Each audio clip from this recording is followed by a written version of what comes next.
y'all hear me? I need to get it closer over here. Okay, closer. Short people discrimination. Good afternoon, everyone. Thank you so much for being here. My name is Donna Jones, and I have the privilege of being the president of the Chapel Hill-Carrboro NAACP, and I want to welcome you all to our 75th anniversary Umoja Read-In event. So thank you all for being here. As many of you know, the NAACP is the largest and the oldest, the baddest and the boldest, the most hated and most feared and most revered, the most cussed and discussed civil rights organization in America. And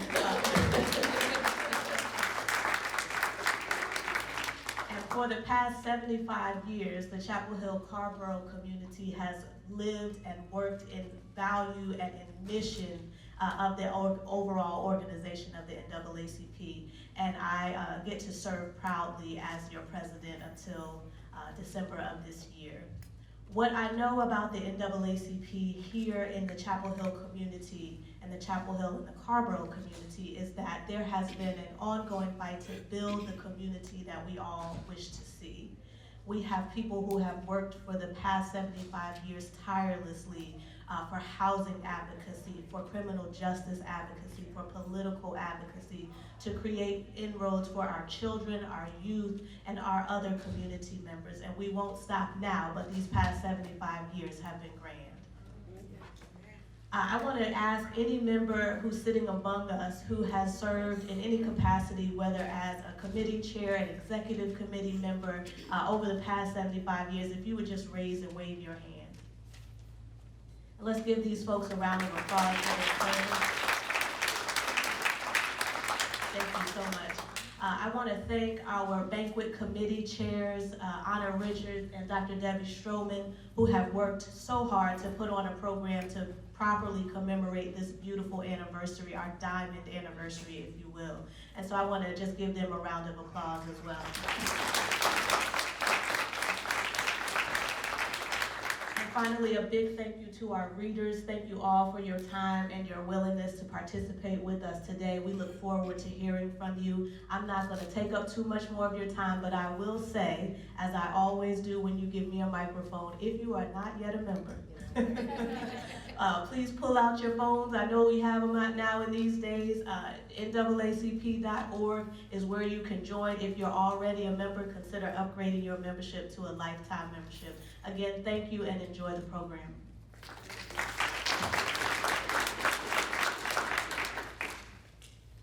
Good afternoon. Good afternoon. My name is Debbie Stroman, and I am so blessed and honored to stand here and to stand on the shoulders of those who've worked tirelessly, those who've sacrificed sweat, blood, tears for where we are today. The work's not done though. We have a lot of work to do, and it requires everyone to be a part of the movement. Not a moment, but to be a part of the movement. So I want to give thanks first to, again, Anna Richards. I don't know if Anna has stepped back in the room. Okay, the co-chair for the Diamond Anniversary. Really appreciate her work, her efforts, and her sacrifice for this. I also want to thank some very important people who've helped out with the 75th committee. If there's anyone here who's serving on the 75th committee, raise your hand. Stand up, there we go. Can we get claps?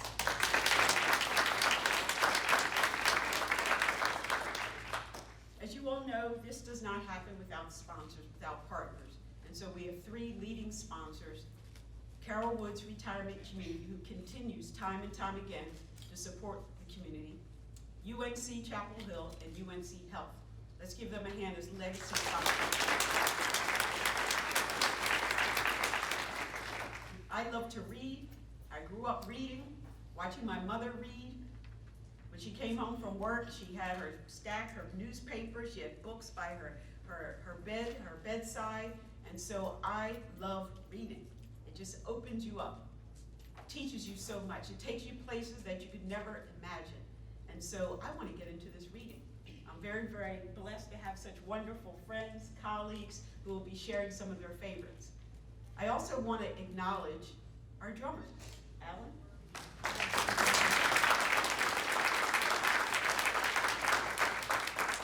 I don't know how many years ago I first saw him perform and play, and I was mesmerized. So I said, you know what, I've got to stay in touch with him, and he so graciously came over from Greensboro to share his amazing talent. So Alan will be sharing a bit in between readers and performance, so thank you again for being here with us. Let's get started. Let's get started with our first. So I'm going to welcome to the stage, and they're just going to come up in their order. You might hear me say their name, but they're going to say their reading, they're going to say their author, and we're going to listen well. Senator Valley Fixie? Yes, you are.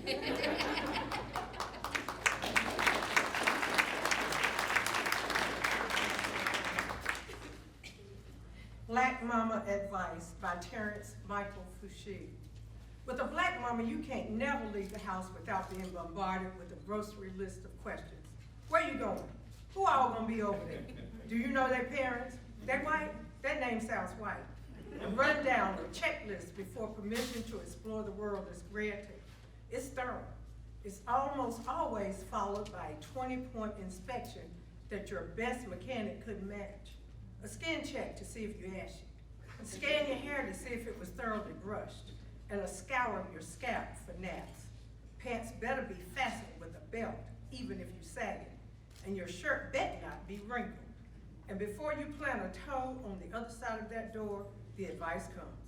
Don't you go out there acting like you ain't got no sense.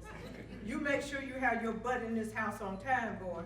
Watch who you spend your time with, because everybody ain't your friend. Black mamas speak in a frequency only black children can pick up. It registers just a little above background noise as adolescents, pierces the eardrums as nagging to us when we become teens.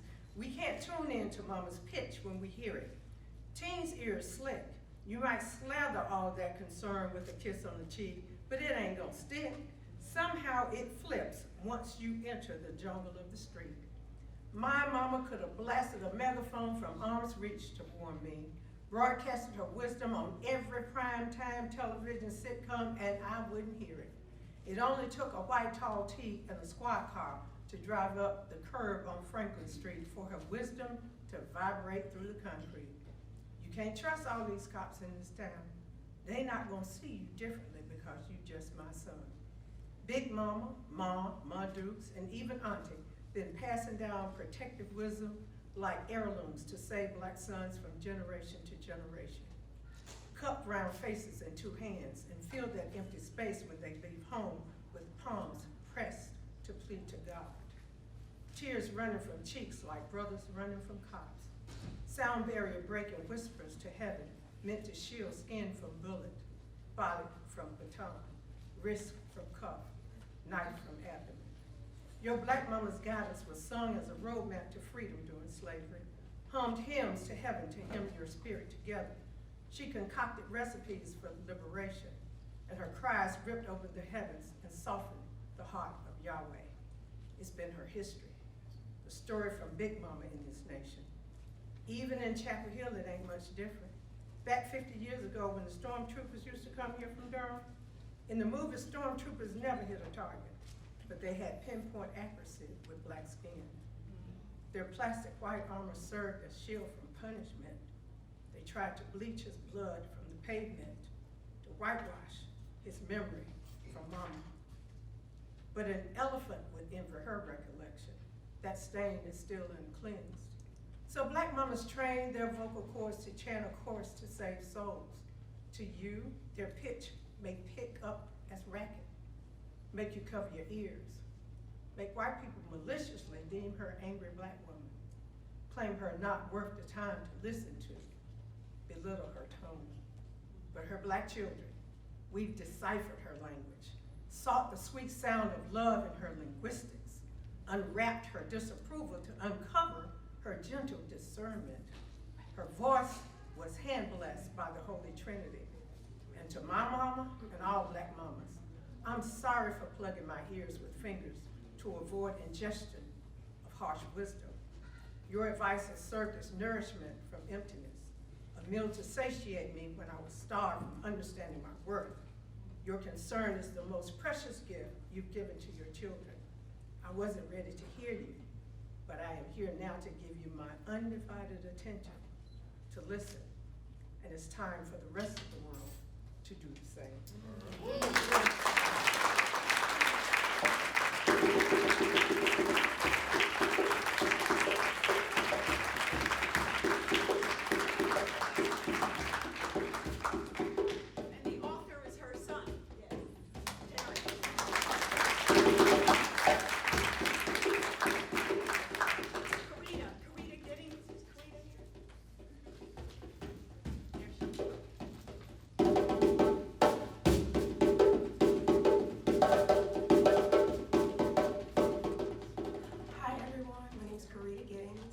I will be reading from Say It Louder, Black Voters, White Narratives, and Saving Our Democracy by Tiffany D. Cross. There's a hierarchy of accountability that leads some voters directly to Kamala Harris. Though some were able to overlook policy choices from candidates like Joe Biden and the 1994 crime bill and the treatment of Anita Hill, they could not look past what they considered to be Harris's shortcomings. I surmise that some expect more from members of our own community. There's a willingness to forgive white people for doing something racist in their past in the same way that you might forgive a puppy for peeing in the house. Neither yet knew any better, though I beg to differ. Newly woke white people were welcome to our votes, but a Black person who made a policy misstep should have foreseen the unintended consequences that would harm her brethren. It's a subconscious philosophy that the system designed for our demise can never truly be beaten employing traditional methods. So any attempt to disrupt it from the inside is therefore moot. This by no means represents the outlook of all Black voters, but it was certainly a lens through which a tiny few viewed Harris. After all, a fellow 2020 contender, Minnesota Senator Amy Klobuchar, also had a sketchy past as a prosecutor in heavily white Minnesota, where she consistently declined to go after police involved in fatal encounters with Black men. Where are the scathing op-eds on her? To be fair, there may be none because most Black voters didn't know who she was, something Klobuchar didn't seem too aggressively to want to address. But back to Harris. There's a complicated relationship she had with Black men. One of the more vocal critics was the 1980s rapper Luke Campbell. He ultimately became a surrogate for Harris, but before that, he had penned a harsh op-ed in a Florida newspaper criticizing Harris's record as a prosecutor and unfairly attacking some of her dating choices. Another distinction unique to a Black woman candidate. Like many Black women, Harris had been single most of her life, which meant she had dating history. But briefly, she had an affair with the San Francisco mayor, Willie Brown. But context is important here. Brown and his wife had been separated for years. This was not a tawdry affair, but on clandestine hookups or at seedy hotels. If you were picturing Olivia Pope, level passion with a powerful man, you would be disappointed. Their relationship was very public. Luke's op-ed didn't mention that part. Nonetheless, I referenced the op-ed on MSNBC's AM Joy. I said this might be a problem for her and suggested that she consider adding a Black man as a validator on her team. My thinking was someone who could offer a different perspective to the many Black men who were not willing to offer their support to Harris at the time. I was quickly criticized for lending legitimacy to Luke, who many believe to be misogynistic. Publicly and privately, I challenged those very vocal critics. I was not endorsing Luke's point of view. However, I checked Florida was a battleground state. Luke runs a football league that reaches thousands of parents, writes columns that reaches thousands of readers, and has influence with tens of thousands of people, mostly Black men across the country. Were I working on this campaign, I would not get in the habit of dismissing or silencing such a voice. But that's not to say there's no sexism within the Black community. Far too often we think of sexism, the accompanying image is white men. But some Black men definitely have gender bias issues as well. Take the gubernatorial race in Georgia, for example. According to exit polling provided by CNN, 11% of Black men voted for the Republican candidate, and well-documented practitioner of voter suppression Brian Kemp. And in 2016, Donald Trump earned double-digit support from Black men in the presidential election. It's not a popular thing to say, but Harris did have a Black man problem, but we must also examine that some Black men have a Black woman problem.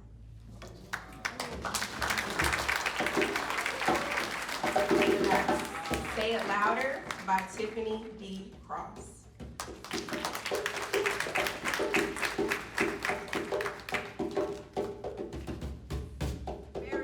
Marianne Ratcliffe.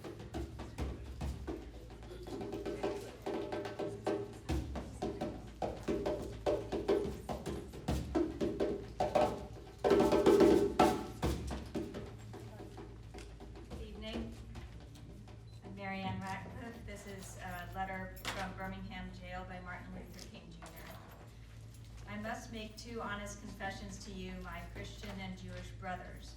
First, I must confess that over the past few years, I have been gravely disappointed with the white moderate. I have almost reached the regrettable conclusion that the Negro's great stumbling block in his stride toward freedom is not the white citizens counselor or the Ku Klux Klaner, but the white moderate, who is more devoted to order than to justice, who prefers a negative peace, which is the absence of tension, to a positive peace, which is the presence of justice, who constantly says, I agree with you in the goal you seek, but I cannot agree with your methods of direct action, who paternalistically believes he can set the timetable for another man's freedom, who lives by a mythical concept of time, and who constantly advises the Negro to wait for a more convenient season. Shallow understanding from people of goodwill is more frustrating than absolute misunderstanding from people of ill will. Lukewarm acceptance is much more bewildering than outright rejection. I had hoped that the white moderate would understand that law and order exist for the purpose of establishing justice, and that when they fail in this purpose, they become the dangerously structured dams that block the flow of social progress.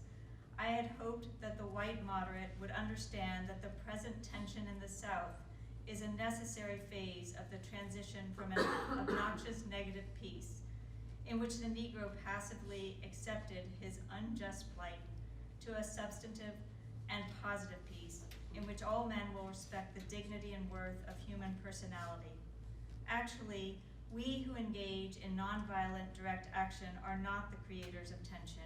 We merely bring to the surface the hidden tension that is already alive. We bring it out in the open, where it can be seen and dealt with, like a boil that can never be cured so long as it is covered up, but must be opened with all its ugliness to the natural medicines of air and light. Injustice must be exposed, with all the tension its exposure creates, to the light of human conscience and the air of national opinion before it can be cured. Letter from Birmingham Jail by Martin Luther King Jr.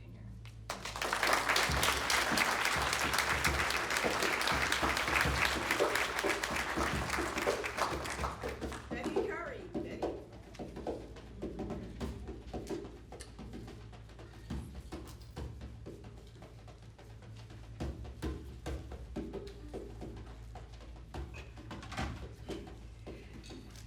Hi, everybody.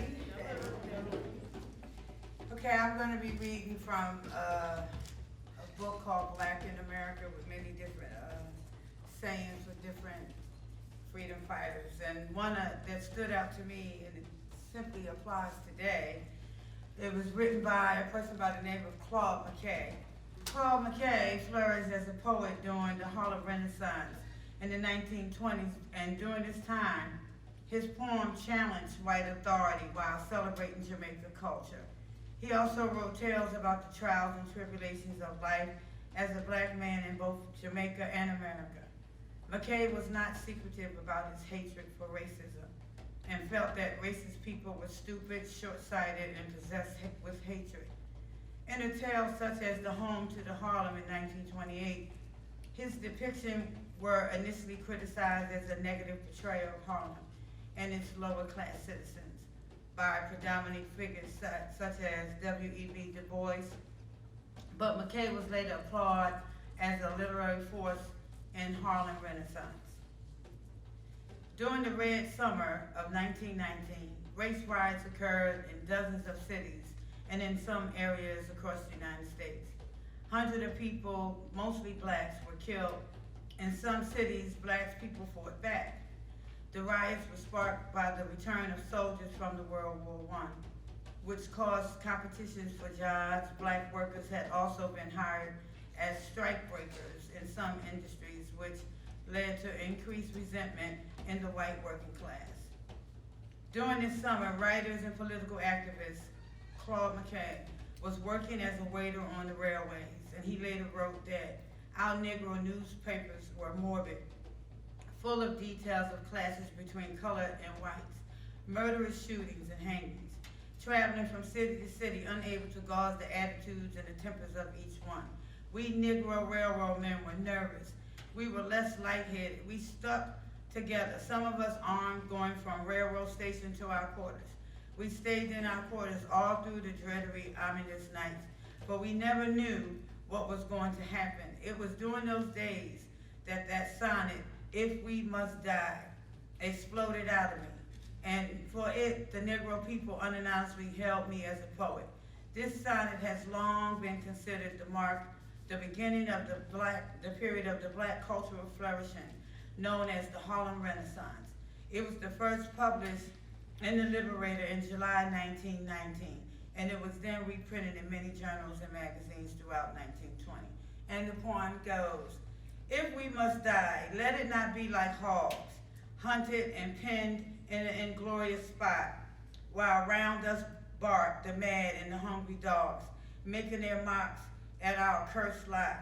If we must die, oh, let us nobly die, so that our precious blood may not be shed in vain. Then even the monster we defy shall be constrained to honor us, though dead.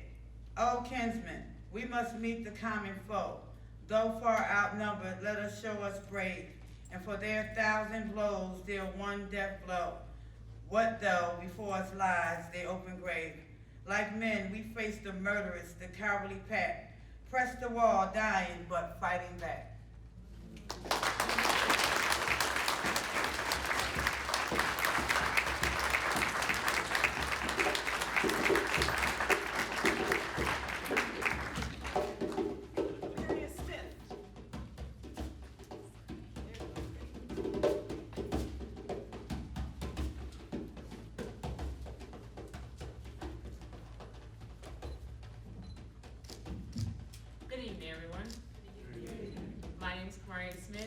I'll be reading Ain't I a Woman by Sojourner Truth. Well, children, there is so much racket, there must be something out of Hitler. I think that twixt the Negroes of the South and the women at the North, all talking about rights, the white men will be in a pretty fix soon. Well, what's all this here talking about? That man over there says that women need to be helped into carriages and lifted over ditches and have the best place everywhere. Nobody ever helped me into carriages or over mud puddles or gave me any best place. Ain't I a woman? Look at me. Look at my arm. I have plowed and planted and gathered into barns, and no man could head me. Ain't I a woman? I could work and eat as much as a man when I could get it, and bear the lashes as well. Ain't I a woman? I have borne 13 children and seen most all sewed off to slavery, and when I cried out with a mother's grief, none but Jesus heard me. Ain't I a woman? Then they talk about this thing in the head. What's this that they call it? Intellect. That's it, honey. What's that got to do with women's rights or Negroes' rights? If my cup won't hold but a pint and yours hold a quart, would you not be mean to not let me have my little half measure full? Then that little man in black there, he says women can't have as much rights as men, because Christ wasn't a woman. Where did your Christ come from? Where did your Christ come from? From a God and a woman. Man had nothing to do with him. If the first woman God ever made was strong enough to turn the world upside down all alone, these women together ought to be able to turn it back and get it right side up again. And now they're asking them to do it. The men better let them do it. Ain't I a Woman by Sojourner Truth.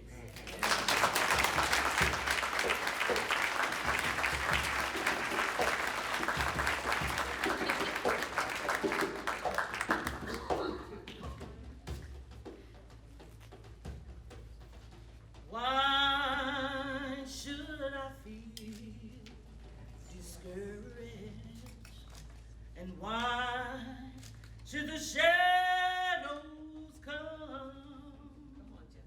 Why should my heart feel lonely and long for heaven and home? When Jesus is my portion, a constant friend is he. His eye is on the sparrow, and I know he watches me. I sing because I'm happy.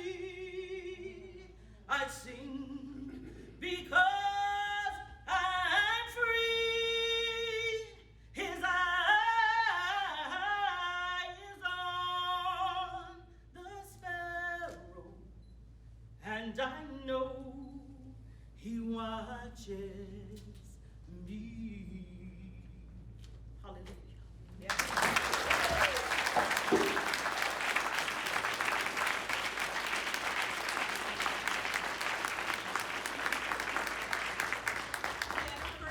Jennifer Evans, Damon Sales.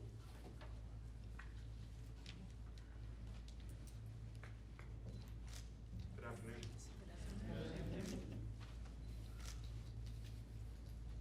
Commitments by Essex Hemphill. I will always be there when the silence is exhumed. When the photographs are examined, I will be pictured smiling among the siblings, parents, nieces, and nephews. In the background of the photographs, the hazy smoke of barbecue, a checkered red and white tablecloth laden with blackened chicken, glistening ribs, paper plates, bottles of beer and pop. In the photos, the smallest children are held by their parents. My arms are empty, or around the shoulders of unsuspecting aunts expecting to throw rice at me someday. Or picture tinsel, candles, ornamented imitation trees, or another table, this one set for Thanksgiving, a turkey steaming the lens. My arms are empty in those photos too, so empty they would break around a lover. I'm always there for critical emergencies, graduations, the middle of the night. I am the invisible son. In the family photos, nothing appears out of character. I smile as I serve my duty. Commitments by Essex Hemphill.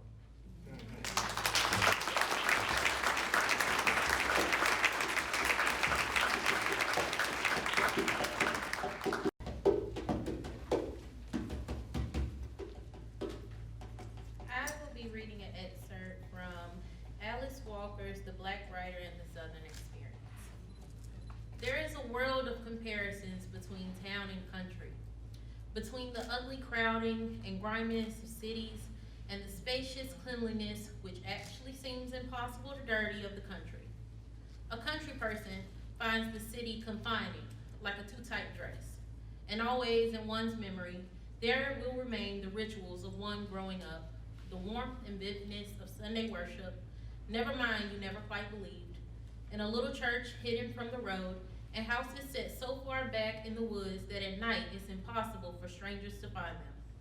The daily dramas that evolve in such a private world are pure gold, but this view of a strictly private and hidden existence with its triumphs, failures, grotesqueries, is not nearly as valuable to the socially conscious Black Southern writer as his double vision is. For not only is he in a position to see his own world and his close community, homecomings on first Sundays, barbecues to raise money to send to Africa, one of the smaller ironies, the simplicity and eerie calm of a black funeral, where the beloved one is buried in the middle of the woods with nothing to mark the spot, but perhaps a wooden cross already coming apart.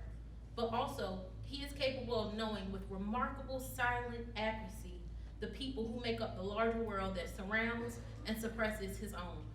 In large measure, the black Southern writers owe their clarity of vision to parents who refuse to diminish themselves as human beings by succumbing to racism.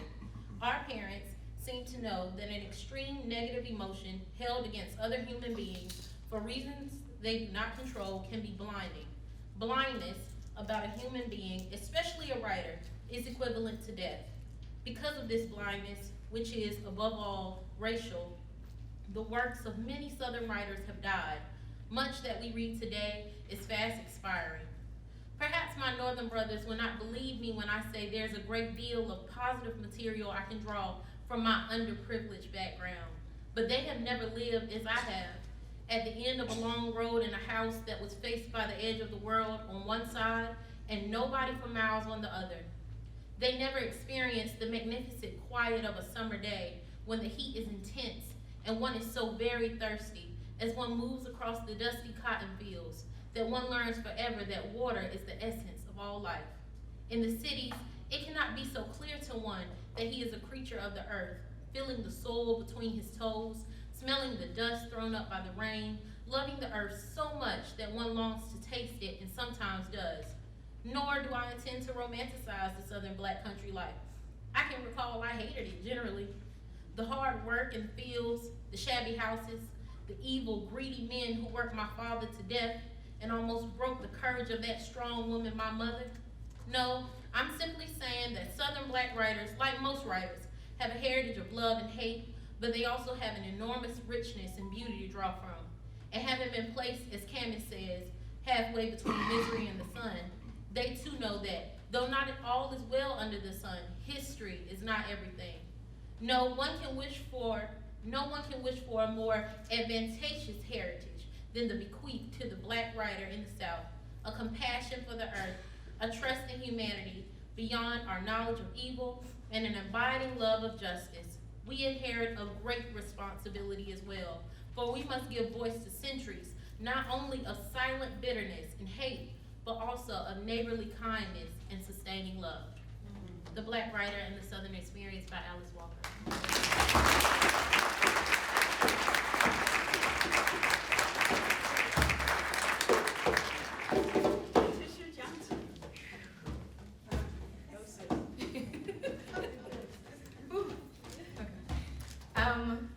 I am a poet, spoken word artist, so I'm going to share 3 of my pieces, original pieces. The first one is titled Black. B-L-A-C-K, black. The word alone is so strong. Written down on a piece of paper gives them fear. At times, it gives me fear. Wondering if I should check the box that screams color out loud, an automatic image of a tightly clenched fist pumping through their cubicles yelling, I'm black and I'm proud. They thought your resume was the bomb. Until you showed up dressed in your strong black skin, then they find something wrong, Lord, we just can't win. They say, we love your energy and I'm sure you'll fit in, but we had to go with Ken because he has more experience. More experience at what? At walking through life with a white S on his chest, feeling his feet superior over the rest, but less experience at walking with a target on his chest. Less experience at always being put to the test to prove over and over again that your best is actually the best. Less experience at knowing you deserve more out of life, but you don't get the respect that you deserve. Black is always going to be that word. That would have, could have kind of word. But it is up to you to change the definition of your life, to define your blackness and bring it to light. Don't allow anyone to define your when, your who, or your how. Continue to stand proud and scream out loud, I'm black and I'm proud.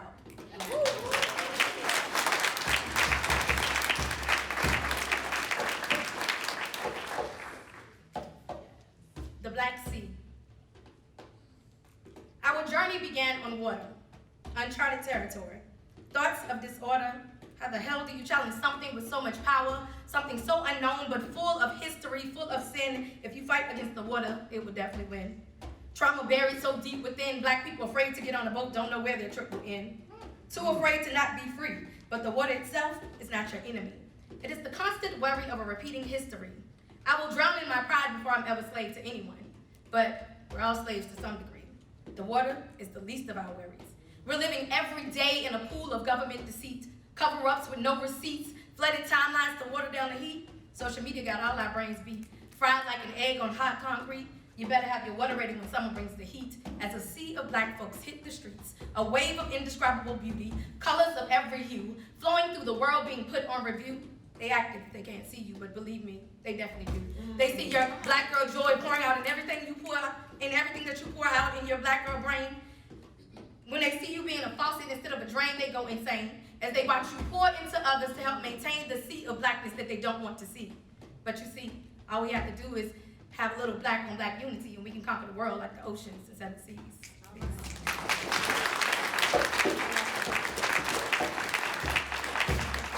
This is my last one. I will say it's a little sensitive, so for some people, just to give you a heads up. It's titled Just Us. So let me get this straight. A white boy shoots up a massive amount of black people, which is considered a mass shooting, a massacre, which makes him a mass murderer, but they automatically deem him insane. They pull out the mental health card and slap it down right next to their white privilege. Is he out of his mind? Indeed. But sane enough to map out a plan, sane enough to step over his fellow white man to get to the that he came to slay. I mean, that is what he wrote on the end of his gun, correct me if I'm wrong. He consciously loaded a gun, putting a bullet in the chamber for each and every one of the victims that were slain. But if the situation was different, the outcome would not have been the same. Had it been a young black boy, he would never even made it out of the door, let alone be able to stand in front of a courtroom to further disrespect the families of the people who he murdered by pleading not guilty.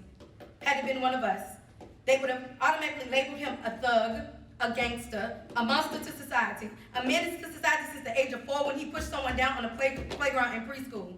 Labeled a problem child, but his little white friend Ben is just considered misunderstood. When will they understand that there's no such thing as justice? The laws were not made for us. Well, let me take that back. They were made just for us, just to lock us up, just to keep us down, just to kill us, just to drag our names through the dirt, just to ensure that we never win but always remain broken and hurt, just as I cringe at the thought of good old Johnny Boy sitting high in his chair in the courtroom. He traded in his white robe for a black one. Instead of guns and torches, now he uses his gavel to desecrate the lives of every black person who comes into his sacred space. And after he's done, he smiles and laughs with his fellow Klansmen as they celebrate. Yeah, boy, we got us another one. Justice has been served, just not for us.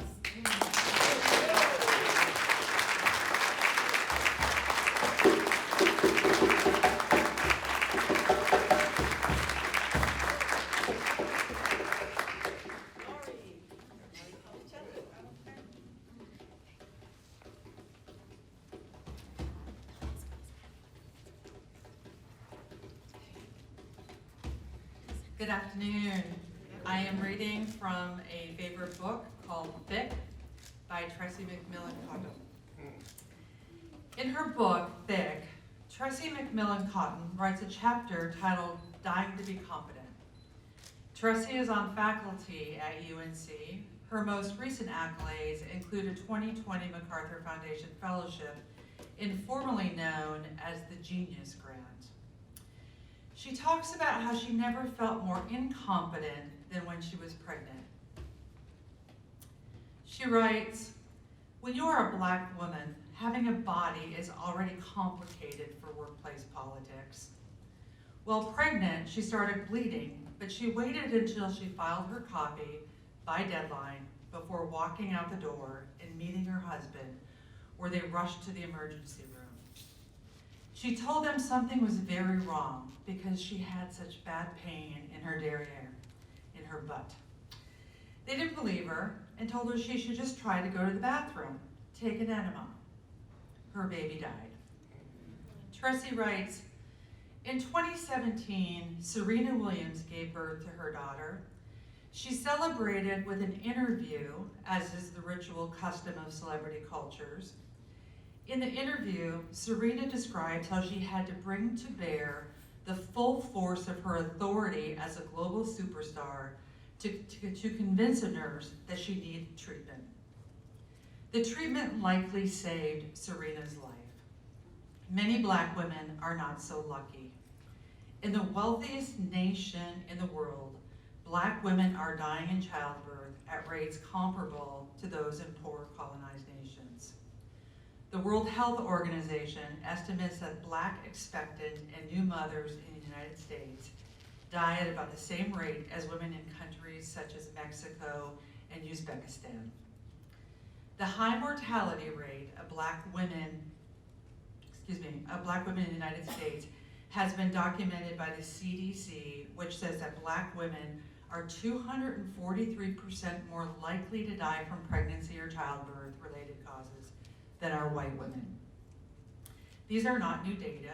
They aren't hard to find, if hard to accept data. Medical doctors surely know about these disparities, right? Why then would a global superstar have to intervene so directly in her own postnatal care? And what does that say about how poor, average Black women are treated when they give birth? There is surely something to be said about Black women's structural oppression and cumulative disadvantage that conditions our physical responses to pregnancy. But there is also something to say about a healthcare system's assumptions regarding competency when it comes to the delivery of care that is killing Black women. The evidence in healthcare is some of the most dire, but examples of racialized, gendered competence abound because we rely on organizations to allocate the primary delivery through bureaucracy. People in the bureaucracies make decisions, but many of the decisions are made for people by the rules attached to every role and every routine interaction. All of those rules are assumptions derived from cultural beliefs about people, bodies, illness, and health. Black babies in the United States die at just over 2 times the rate of white babies in the first year of life, according to Ohio State University. Says Tressie, when my daughter died, she and I became statistics. As they were wheeling her out of surgery, the nurse told her, "Just so you know, there was nothing we could have done because you didn't tell us you were in labor. You just told us your butt hurt." Like millions of women of color, especially Black women, says Tressie, I was churned through a healthcare machine that neglected and ignored me until I was incompetent. Thick by Tressie McMillan.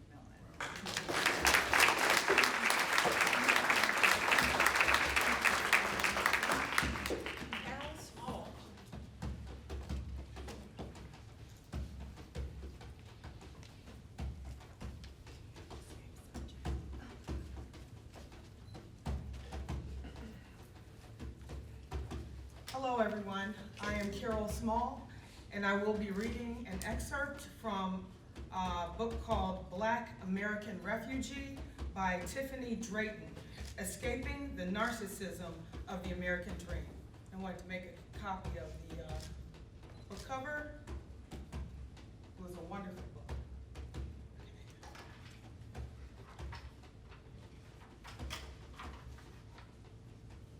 Is this how I die? Every victim returns to their abuser. The abuse escalates. Eventually, it can become fatal. I first began to be haunted by thoughts of my death in my early 20s. Such thoughts were fleeting then, appearing briefly and then vanishing like a spirit. They were conjured by the images of lynched Black bodies or fears that I had some undiagnosed medical condition. My thoughts of my own death became more frequent as I began to better understand America's cycle of abuse with its Black populace. The way destruction and death always seemed to follow times of progress. I wondered if my time would come after high school, or maybe college, or if I would be gunned down for a traffic violation on my way home from graduation, or struck by a stray bullet while enjoying my favorite sitcom on television. Would violence find me in the most prideful moment in the same way that after Reconstruction came a vicious wave of white terrorism from organized groups like the Ku Klux Klan, the White League, White Camellia, that claimed lives of thousands of Black people, or after started by white men under false claim that a black man had tried to rape a white woman. To be a black woman is to live either consciously or subconsciously, carrying the burden that your death or destruction is imminent. Death trails your car at night when you are driving home from work and spot a police car in your rearview mirror. It is by your side at every doctor's appointment. Its threat grows with your belly during every pregnancy. It lurks behind every promise of love. You are constantly haunted by statistics, and they never look favorable. The doctor will be in shortly, she said, gently closing the door as she left. The doctor popped right in shortly after her departure. He was a meticulously dressed white man with coiffed hair, wearing a suit, perfectly fitted pants and tie. "So how are you feeling, Ms. Drayton?" he questioned. "I'm pretty all right." He perfunctorily flipped through my chart and then sat in the office chair across from me. "All right, well, I'm going to have the nurse schedule your next appointment for 3 weeks and now get more details on your medical history," he haphazardly stated. "Drink some water and make sure you put your feet up and get some rest." And just like that, the appointment was finished. The nurse scheduled me to meet with the head nurse for 4 weeks out and to be scheduled to see the doctor in another 6 weeks. "There's no way this is right," I told my mother at dinner. The next day, I spent hours on the phone trying to change my HMO plan so I could beg a gynecologist to take me on as a pregnant patient.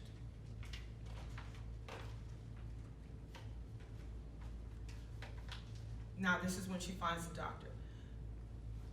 She did an ultrasound, and the very same day of my first appointment, printed pictures for me of the tiny life growing inside of my belly. I peered at the black and white image, trying to decipher the baby's head and hands and mouth, but really just saw a black shadow sprinkled with white specks. "We're gonna run a couple of tests and do some blood work," she said with a smile.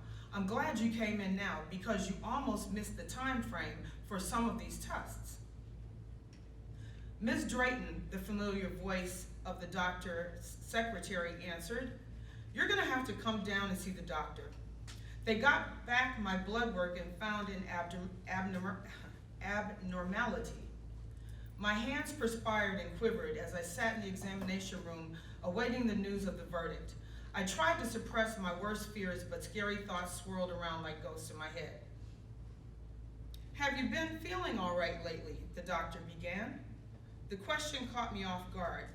"Your tests show that your T4 levels are really low, which indicate hypothyroidism," she continued. "Hypothyroidism is serious. After a quick Google search, I learned that left untreated, it can cause high blood pressure, anemia, muscle pain, and weakness. It also would have significantly increased my odds of having a miscarriage and premature or even stillbirth. Babies whose mothers don't have enough thyroid hormone circulating in their blood during pregnancy are also more likely to suffer from mental retardation because of the hormone needed for proper fetal neonatal brain development." I clicked through link after link of web pages on the subject before I sat in front of my computer with a blank stare.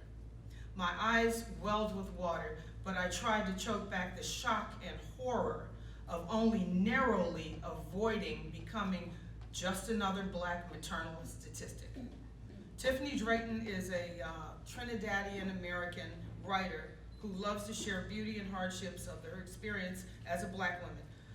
Ultimately exhausted by the pursuit of a better life in America, 20-year-old Tiffany returns to Trinidad and Tobago. She is suddenly able to enjoy the simple freedom of being black without fear and imagines a different future for her own children.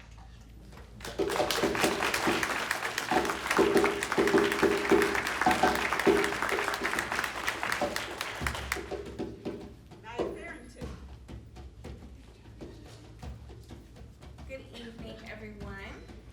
I will be reading a poem called Black Woman. in honor of the trial that started for Pamela Turner this week. If Officer Juan de la Cruz is charged, this will be the first time that a jury has convicted a police officer in the murder of a black woman.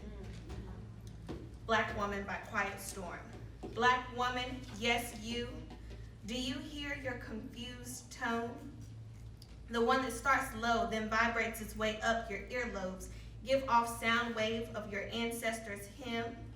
Solitude is what you hear through these harsh winds, these conflicting tidal waves of today's hatred-fueled sins. Black woman, yes you. Can you feel your back straining as you hold up the lost souls of your black men? As you stand first, defense, first responder, protecting your people, your kin.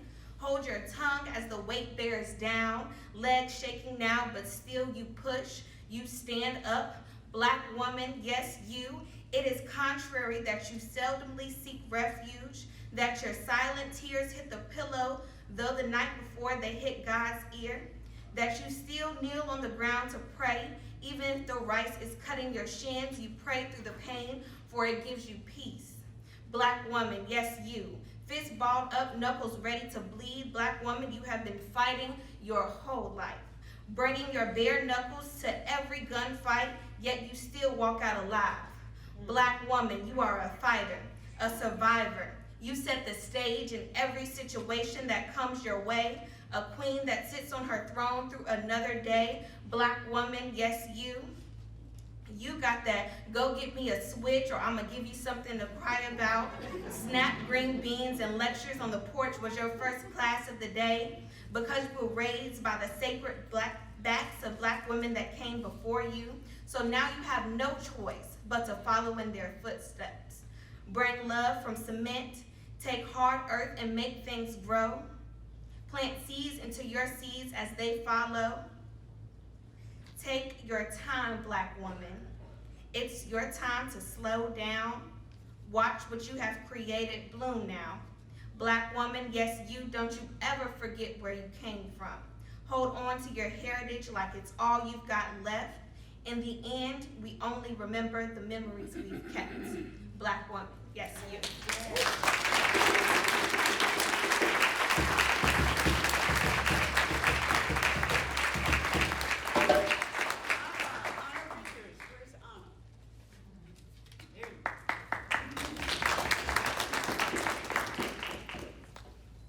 I'm Anna Richards, and I have to say that I'm reading from Nikki Giovanni, who wrote Ego Tripping in 1968. I was a senior in high school, and I thought I had gone to heaven when I heard this. My glasses.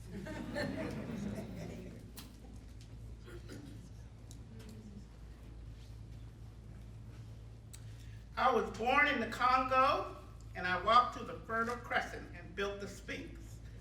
I designed a pyramid so tough that a star that only glows every 100 years falls into the center, giving divine, perfect light. I am bad. I sat on the throne drinking nectar with Allah. I got hot and sent an ice age to Europe to cool my thirst. My oldest daughter is Nefertiti. The tears from my birth pains created the Nile. I am a beautiful woman. I gazed on the forest and burned out the Sahara Desert. With a packet of goat's meat and a change of clothes, I crossed it in 2 hours. I am a gazelle, so swift, you can't catch me. For a birthday present, when he was 3, I gave my son Hannibal an elephant. He gave me Rome for Mother's Day. My strength flows ever on. My son Noah built New Ark, and I stood proudly at the helm as we sailed on a soft summer day. I turned myself into myself and was Jesus. Men intoned my loving name. All praises, I am the one who would save. I sewed diamonds in my backyard. My bowels delivered uranium. The filings from my fingernails are semi-precious jewels. On a trip north, I caught a cold and blew my nose, giving oil to the Arab world. I am so hip, even my errors are correct. I sailed west to reach east and had to round off the earth as I went. The hair from my head thinned and gold was laid across 3 continents. I am so perfect, so divine, so ethereal, so surreal, I cannot be comprehended except by my permission. I mean, I can fly like a bird in the sky. Nikki Giovanni. Yeah.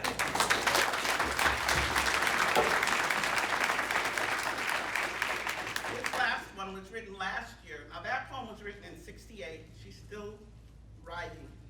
And last year I want this because it's something that I think is relevant for all of us now. It's called Vote by Nikki Giovanni. It's not a hug nor mistletoe at Christmas. It's not a colored egg at Easter. Not a bunny hopping across the meadow. It's a vote saying you are a citizen. Though sometimes it's chocolate or sometimes it's vanilla. It can be female or male. It is right or left. I can't agree or disagree, but this is an important but. I am a citizen. I should be able to vote from prison. I should be able to vote from the battlefield. I should be able to vote when I get a driver's license. I should be able to vote when I can purchase a gun. I must be able to vote if I'm in the hospital, if I'm in the old folks home, if I'm needing a ride to the polling place. I am a citizen. I must be able to vote. Folks were lynched, folks were shot, folks' communities were gerrymandered, folks who believed in the Constitution were lied to, burned out, bought and sold because they agreed all men were created equal.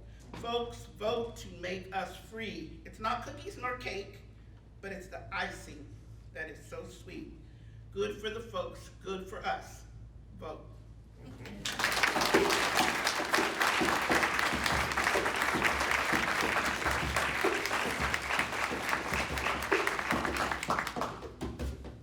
Thank you. At this time, we're going to take a break, people to stretch their legs, restroom, and we'll get started in about 10 minutes. So quick break.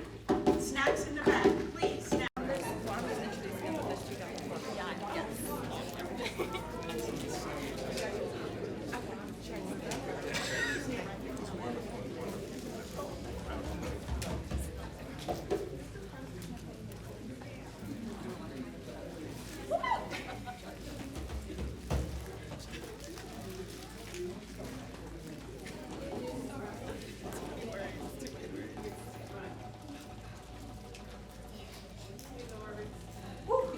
What a first half.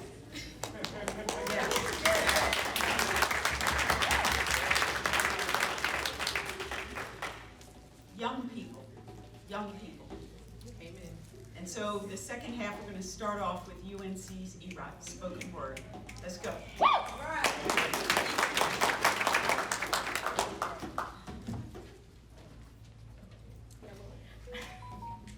Hi everyone, my name is Tamilore Kalale, and I'm the Vice President of Ebony Readers Onyx Theater, EROT, and we are the premier spoken word organization on UNC's campus.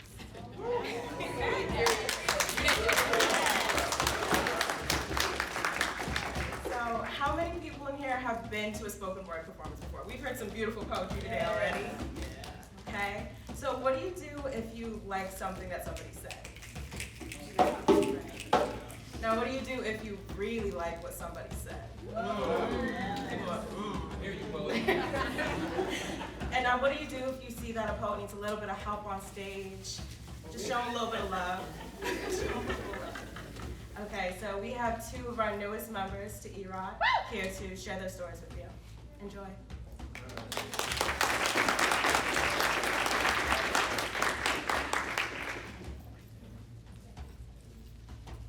Hello everyone, my name is Elise Ramos, and the poem that I will be sharing with you is called Too Much Space.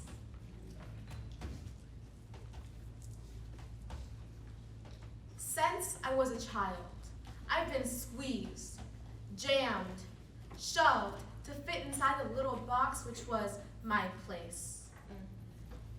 My witty remarks and wicked fast replies filled my childhood classrooms, teaching my peers to fear the sharpness of my tongue. Yet I got reprimanded, chastised for my words, because the people around me weren't ready to hear what I had to say. As I got older and my beauty matured, an air of elegance began to wrap around me. My mannerisms, which were so poised, and my allure, which caught too much attention, evoked contempt, distaste, envy, because how dare someone like me command a space which I did not deserve? So I was told to bite my tongue, keep my mouth shut. My opinions caused me trouble, and my words were too much. To stay out of grown folks' business, mind my manners, stay small, stay calm, stay humble. Don't look too pretty, don't flaunt, don't show off. You've got to keep yourself small, Elise, because Lord knows people judge. For years, I endured this agony of trying to repress my natural instincts, listening to the words and opinions of others, stripping me of my character to become some docile, complacent imposter. I've come to learn that my thoughts deserve to be propped up on a platform, and my voice must ring out and be heard.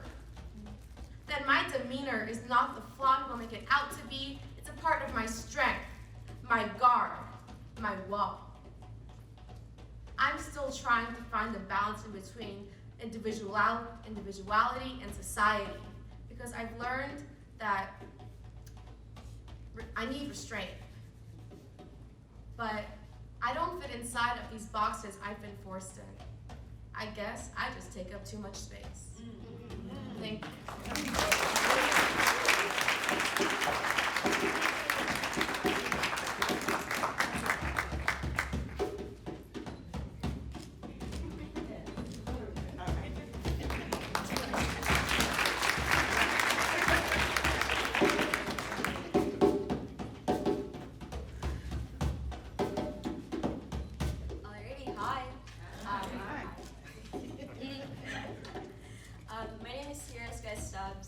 My poem is called Wash Day.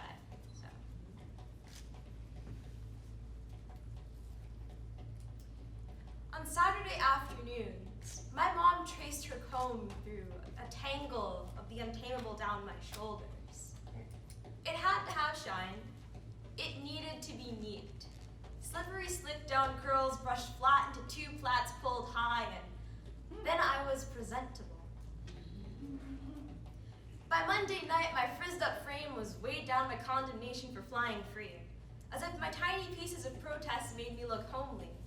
So my grandma would suffocate them in olive oil and smile at the tight braids that forced my eyes open. She found it soothing to run her fingers through my field of good hair, but I've never seen my grandma's real hair. It's hidden under wig caps and hair scarves, encasing her crown in styles of wigged strands that encourage the shrinkage of herself. My mom grew up thinking her hair was an abomination of two cultures not meant to mix. She got lost in trends of routinely roasting soft spirals under hot rods and chemical treatments meant to spot fix the pieces of herself that didn't align with that or this, so she settled to look presentable. I learned to unravel my brainwashed days of sitting under hands that steered my head in the right direction, that tightened around my strands with an inelastic grip. I loosened the rubber bands that tugged at my roots' silent pleas to escape from the conditions that they tried to weave me into their belief to tie me off to be presentable. So the first day I did my own hair, they stared at my halo of frizz like I was a fallen angel, like my hair was the forbidden fruit that their damaged gardens couldn't grow anymore. Wow. Perhaps they finally let out a breath that they didn't realize they were holding, that my reclamation of self scrubbed away at standards to recognize that my hair is the combination of the beauty they didn't yet know how to actualize. Thank you.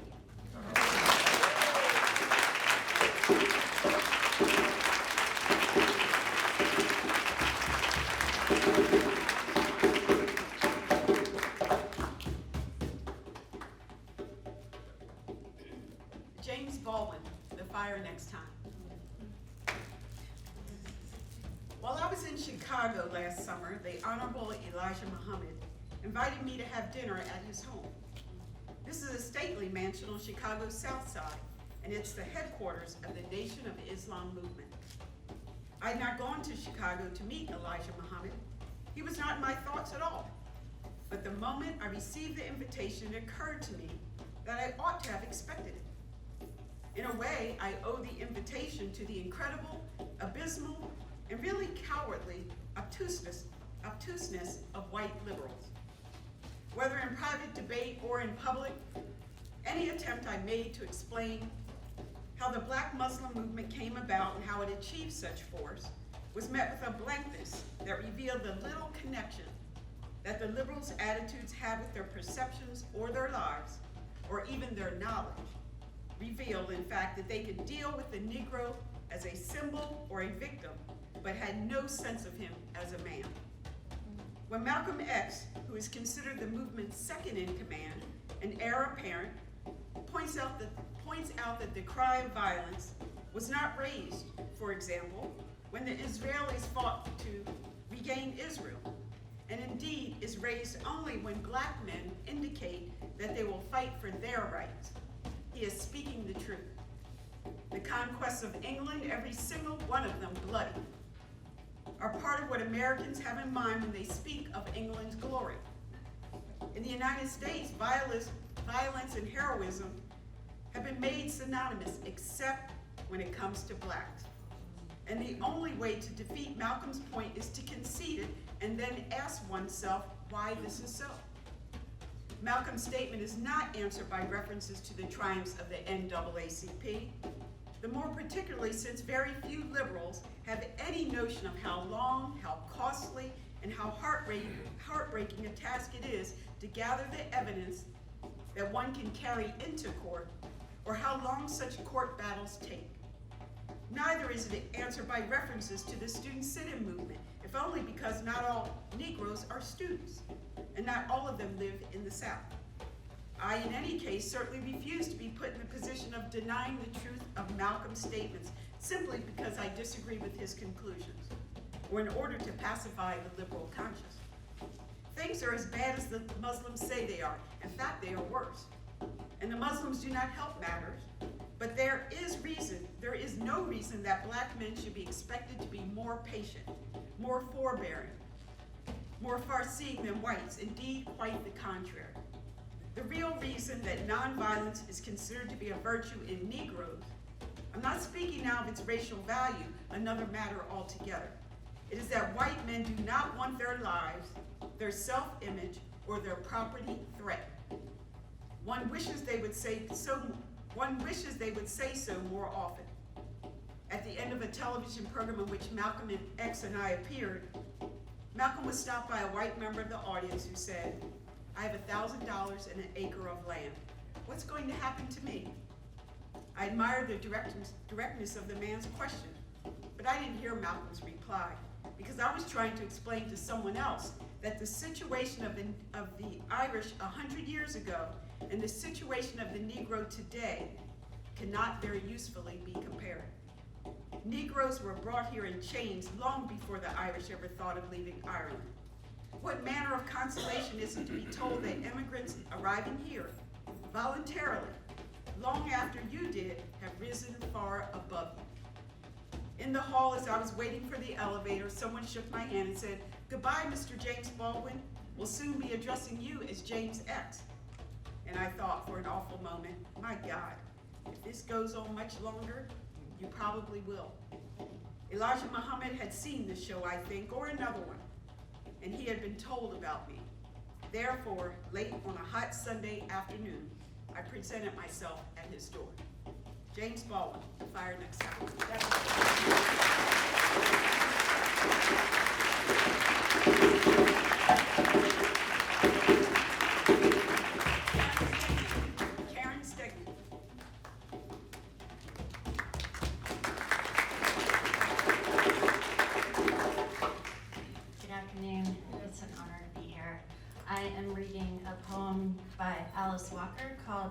stripping bark from myself. Because women are expected to keep silent about their close escapes, I will not keep silent. And if I am destroyed, make a tree. Someone will please mark the spot where I fall and know I could not live, hearing there, how nice she is, whose adoration of the retouched image I so despise. No, I am finished with living for what my mother believes, for what my brother and father defend, for what my lover elevates, for what my sister, blushing, denies or rushes to embrace. I find my own small person, a standing self against the world, an equality of wills I have lived to understand. Besides, my struggle was always against an inner darkness. I carry within myself the only known keys to my death, to unlock life or close it shut forever. A woman who loves wood grains, the color yellow, and the sun. I am happy to fight all outside murderers, as I see I must. Alice Walker on Stripping Bark for myself.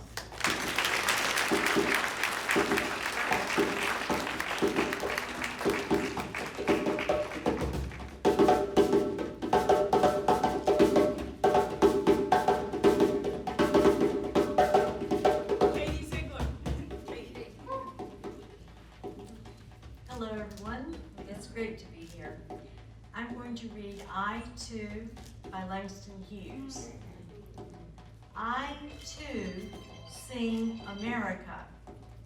I am the darker brother. They send me to eat in the kitchen when company comes, but I laugh and eat well and grow strong.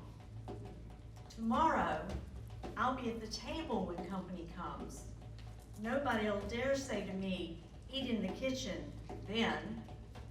Besides, they'll see how beautiful I am and be ashamed. I too am America.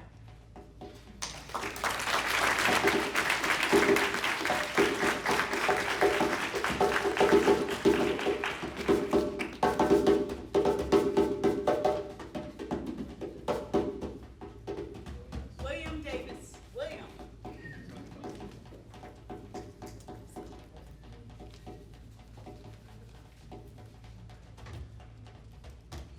Appreciate you all so much for having me. My name is William Davis, and I am the former Poet Laureate of Hillsborough, and I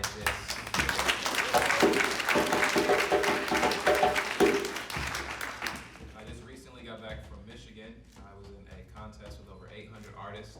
I placed 10th, and I won the Contemporary Black Artist Award.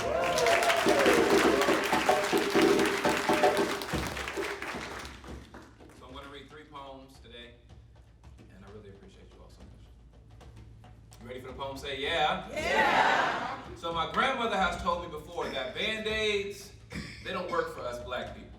She said that the severity of our scars are too deep, wounds of unpaid wages and permanent scrapes from past cracked whips make our skin heal faster, so she never bought Band-Aids. Just rinse it off and put a little dirt on it is what she would say. I remember imagining that the mixture of water, dirt, and blood would act as a mask, covering up truth, forcing my ancestors, our ancestors, to wear lies and layers of how we were viewed. I can remember imagining that person, but I really could never imagine that pain. That expression of strength, the face of adversity, sorrow like a soldier watching his best friend die. A piece in him dies, but he lives, himself hit by flying whip, but he stands and just puts a little dirt on it. I couldn't imagine. Imagine being forced to that mentality, myself being a man who's quick to put Band-Aid on me over glimpses of blood. It makes me question my strength.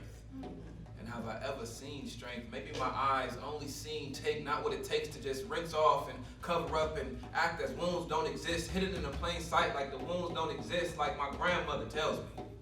That my generation, this plain sight wound of self-abuse and hatred, and we're just a lack of patience, and we're so quick to scream that we hurt. If my grandmother only knew, if we only knew, my grandmother says, if we only knew that we healed faster, and that those Band-Aids, they don't stick to our skin. The adhesive is not built for our black skin. So when I call her about my wounds, my pains, and my worries, my grandmother tells me to hold my head high.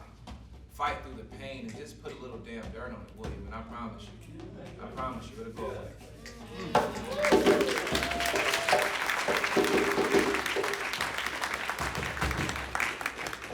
So that poem that I just read is in my book, Broken Perception. So I'm really a big fan of this book. This is the book that gave me the opportunity to be the Hillsborough Poet Laureate.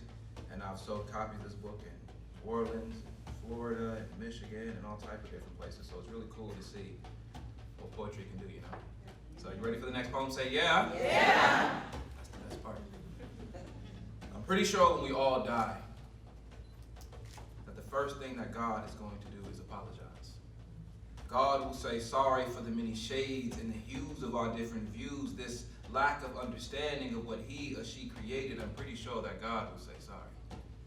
Confident that he or she will explain color and let us know that we took it all out of context, and then God will ask, why are we so scared of color? Why are we so proud of color? He or she will ask, why did we put so much importance on beauty?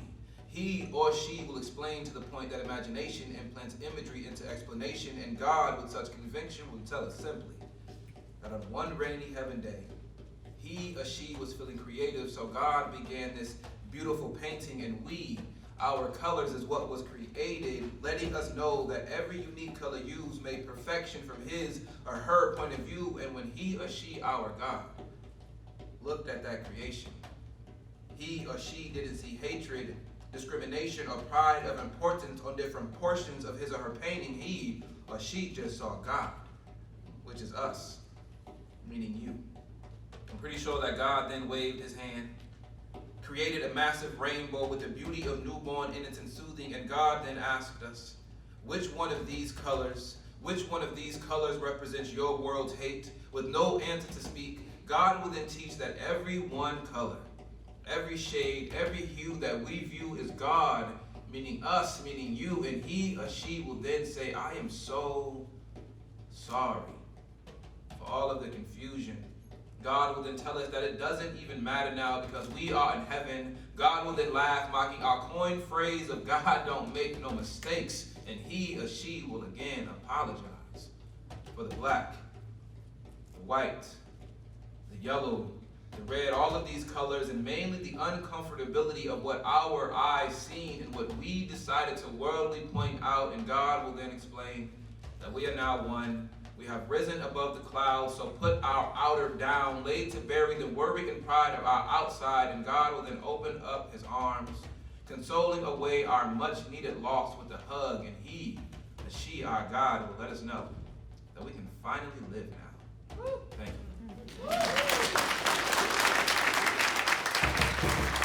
I have one more poem that I'm going to share with you all. It's my favorite poem. If you ever get a chance to hear me share poems again, I promise you you're going to hear this poem. And if you see me share poems again, you're going to hear this poem. I always share this poem. This is my favorite poem. You ready for the next poem? Say, yeah. Yeah. Is it even possible? I know it seems logical, but sometimes I think it's an impossible obstacle to actually give thanks, to show how much you really appreciate the fact that God woke you up this day. To simply say thank you honestly doesn't seem like it's enough. The magnitude of my gratitude can even be compared to the measure of the world's longitude and latitude. I'd walk the distance from the earth to the moon. This has been charted at 232,088 miles to express with every breath in my chest that God has given me the reasons to smile. That he has given me the opportunity to be here now, so I stand proud. The simple two-word sentence of thanking you in conjunction honestly seems so redundant considering his ability to wake up everyone in the world, and he still remembers me. While giving me the eyes to see and the ability to reach inside of me and bring forth these ways that he gave me, he just keeps giving. While I'm taking and he's giving, and it seems that all God ever wants us to say, all God ever really wants me to say is just thank you. Thank you guys so much.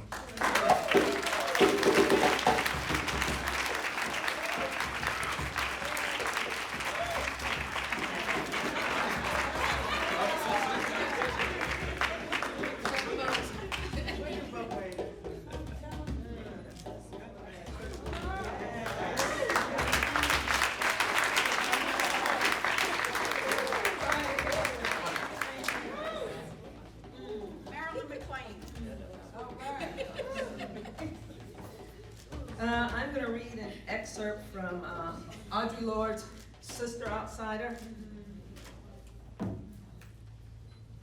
Picture of Audre Lorde. She's on the other side, but she's with us. Yes. In becoming forcibly and essentially aware of my mortality and of what I wished and wanted from my life, however short it might be, priorities and omissions become strongly etched in a merciless light, and what I most regretted were my silences. Of what had I ever been afraid? To question or to speak as I believed could have meant pain or death.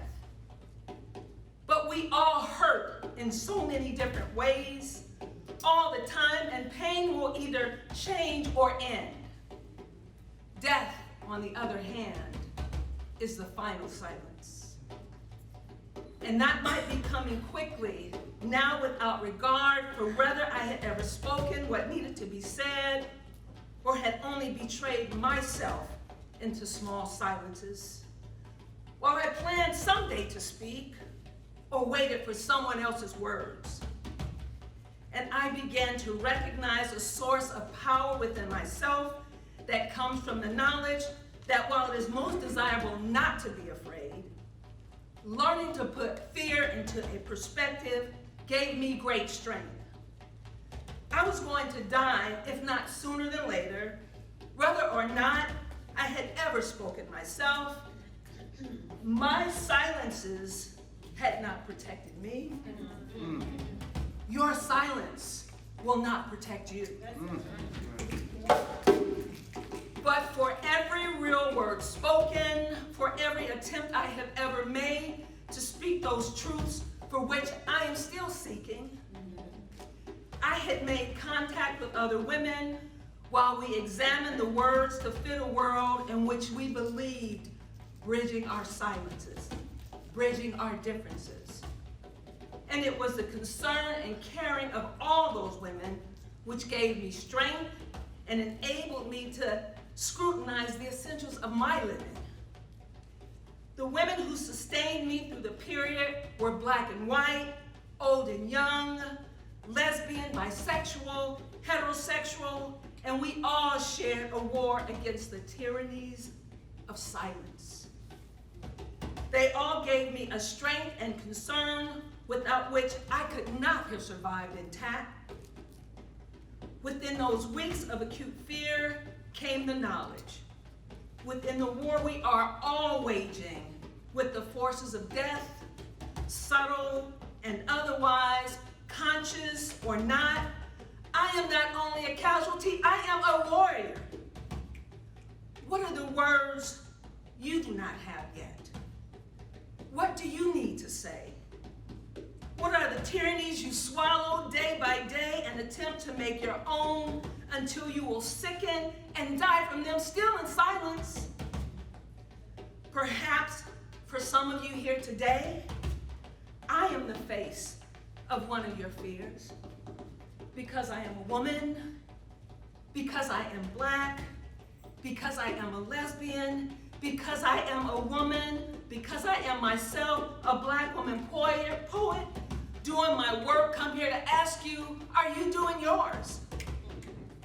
And of course I am afraid, because the transformation of silence into language and action is an act of self-revelation. And that always seems fraught with danger.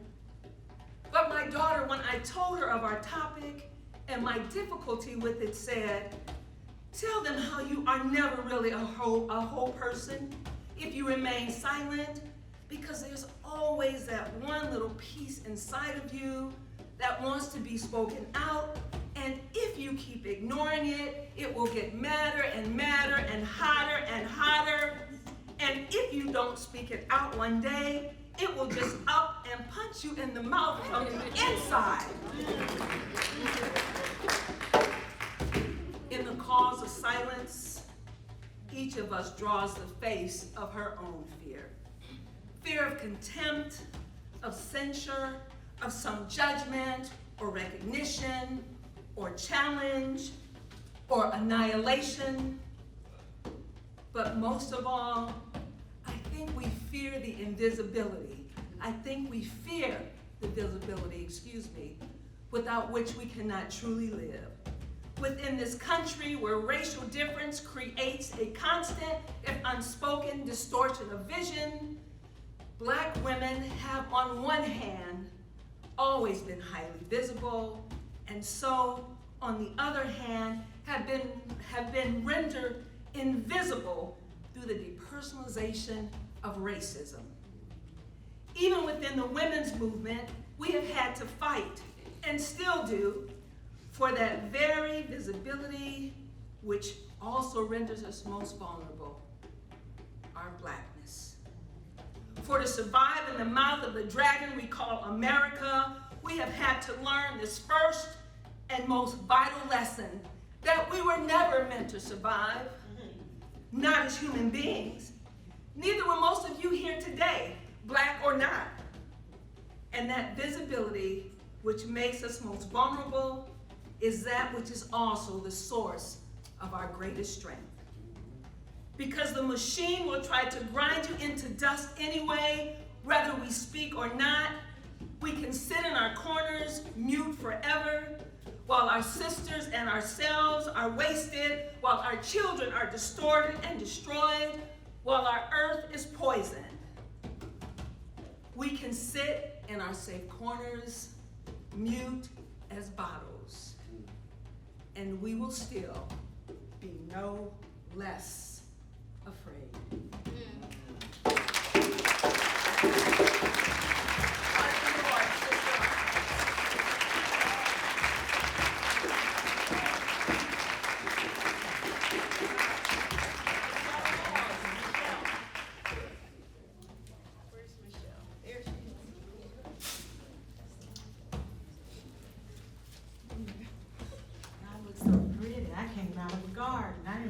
Supposed to dress up.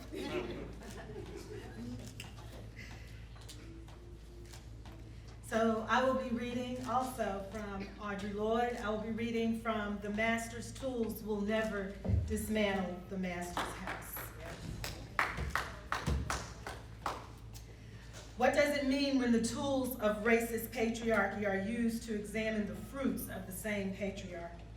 It means that only the most narrow perimeters of change are possible and allowable. For the master's tools will never dismantle the master's house. Women of color in America have grown up with a symphony of anger at being silenced, at being unchosen, at knowing that when we survive, it is in spite of a world that takes for granted our lack of humanness, and which hates our very existence outside of its service. And I say symphony rather than cacophony because we have had to learn to orchestrate those furies so that they do not tear us apart inside. We have had to learn to move through them and use them for strength and force and insight within our daily lives. Those of us who did not learn this difficult lesson did not survive. And part of my anger is always libation for my fallen sisters. Anger is an appropriate reaction to racist attitudes, as is fury when the actions arising from those attitudes do not change. It is not the anger of other women that will destroy us, but our refusals to stand still, to listen to its rhythms, to learn within it, to move beyond the manner of presentation to substance, to tap that anger as an important source of empowerment. I cannot hide my anger to spare you guilt, nor hurt feelings, nor answering anger. For to do so insults and trivializes all of our efforts. Guilt is not a response to anger. It is a response to one's own lack of action and understanding. It leads to change, then it can be useful since it is then no longer guilt, but the beginning of knowledge. Yet all too often, guilt is just another name for impotence, for defensive destructive of communication. It becomes a device to protect ignorance and the continuation of things the way they are, the ultimate protection for changelessness. My response to racism is anger. That anger has eaten clefts into my living only when it remained unspoken, useless to anyone. It has also served me in classrooms without light or learning, where the work and history of Black women was less than a vapor or all outright silent. It has served me as a fire in the ice zone of uncomprehending eyes of white women who see in my experience and the experience of my people only new reasons for fear or guilt. And my anger is no excuse for not dealing with your blindness, no reason to withdraw from the results of your own actions because of my anger. When women of color speak out of the anger that laces so many of our contacts with white women, we are often told that we are, quote, creating a mood of hopelessness, preventing white women from getting past their guilt, or standing in the way of trusting communication and action. All those quotes come directly from letters to me, she wrote, from members of this organization within the last 2 years. One woman wrote, "Because you are Black and lesbian, you seem to speak with the moral authority of suffering." Yes, I am Black and lesbian, and what you hear in my voice is fury, not suffering. Anger, not moral authority. There is a difference. To turn aside from the anger of Black women with excuses or the pretext of intimidation is to award no one power. It is merely another way of preserving racial blindness, the power of unaddressed privilege, unreached intact. Guilt is only another form of objectification. Oppressed people are always being asked to stretch a little more, to bridge the gap between the blindness and humanity, to explain it. Black women are expected to use our anger only in the service of other people's salvation or learning. But that time is over. My anger has meant pain to me, but it has also meant survival, and before I give it up, I'm going to be sure that there is something at least as powerful to replace it on the road to clarity and redemption.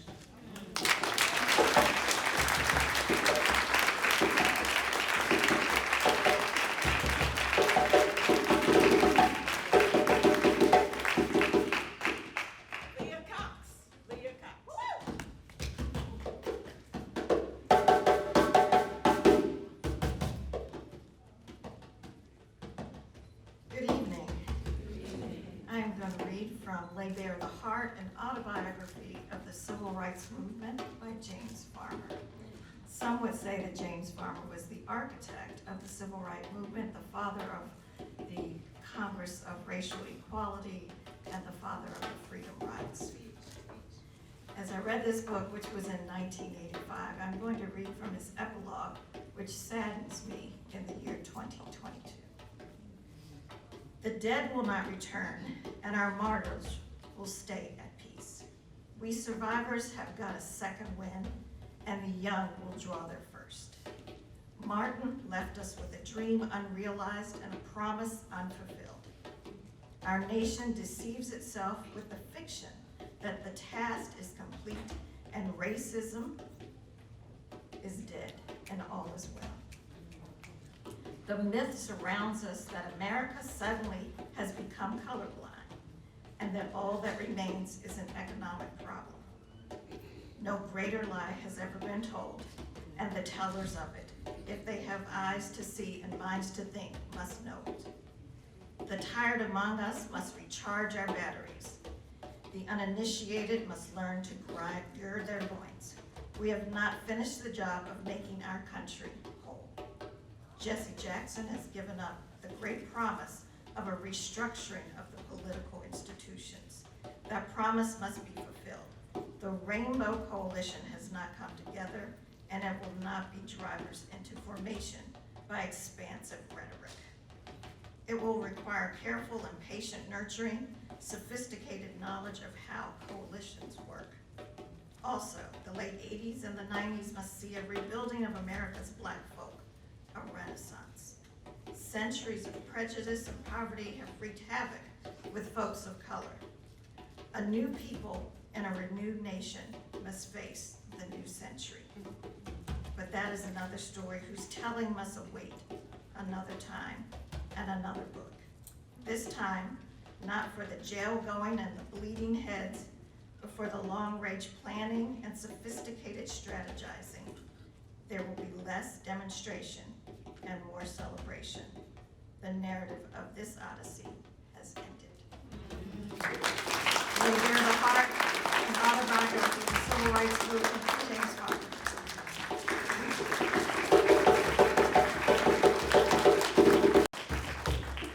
Regina Gale.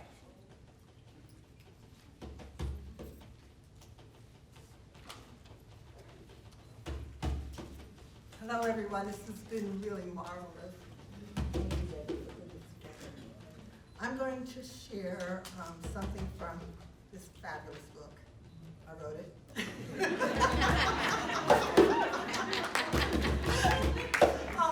But not before I share a piece of what has given me strength, and probably each and every one of you. It's that love that you get from your mother. You know? My mother prayed for me. She prayed all night long. She took the time to pray for me. I'm so glad she prayed.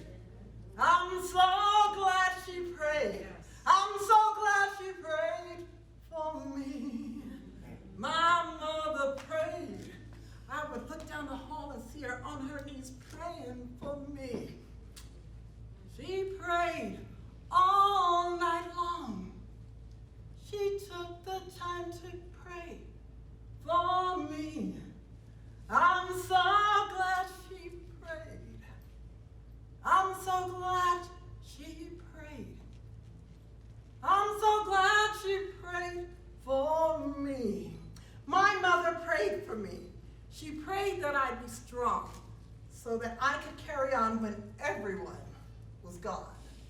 Because she cared for me and wanted me to be free, to be the best of me. And now I clearly see that it takes time to be a person who can really be free. Because now I understand things happened that I could not plan. Oh yes, my mother prayed for me.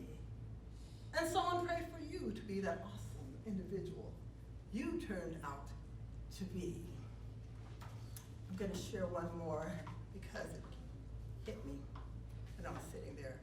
And it's called No More, because I got the strength to do many things when I've been knocked down from those prayers that lifted me up. I woke up this morning and the first thing that popped into my mind was no more. At the time, I did not know what that meant. All I knew was that no more was important to me. These two small words would rule my day. No more will I remain involved with someone who has not learned to love me with all their heart as I have loved them.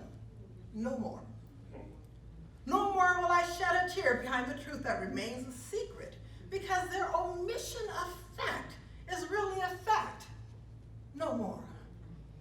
No more will I wonder why the person who said they would be there for me is never there for me. No more. No more will I pray alone, stand alone, be alone when I am not alone. No more. No more will I doubt me because someone else chooses not to see me. No more. Yes, I woke up this morning and the first thing that popped into my head was no more. I love no more. Yes, these two small words ruled my day today. No more.